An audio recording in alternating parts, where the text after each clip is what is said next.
റബീഅത്ത് bin കഅബുൽ അസ്ലമി റളിയല്ലാഹു അൻഹു നബി സല്ലല്ലാഹു അലൈഹി വസല്ലമയുടെ സേവകരിൽ ഒരാളാണ്. ഒരു ദിവസം നബി തങ്ങളുടെ കൂടെയാണ് റബീഅത്ത് താമസിച്ചത്. നേരത്തെ ഉണർന്ന് നബി തങ്ങളുടെ പ്രാഥമിക കർമ്മങ്ങൾക്കാവശ്യമായ സൗകര്യങ്ങളെല്ലാം ചെയ്തു വെച്ച് റബീഅത്ത് കാത്തിരുന്നു.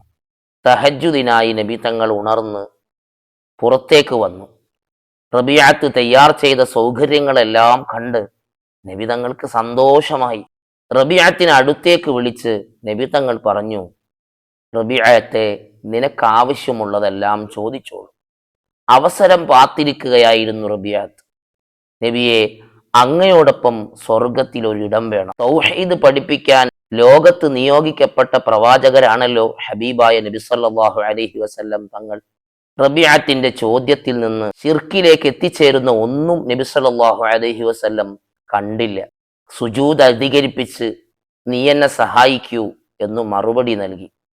മഹാന്മാരായ ഔലിയാക്കളോടും അമ്പിയാക്കളോടും സഹായം തേടുന്നത് കുറ്റകരമായ കാര്യമല്ല, മറിച്ച് അതൊരു പുണ്യകർമ്മമാണ്.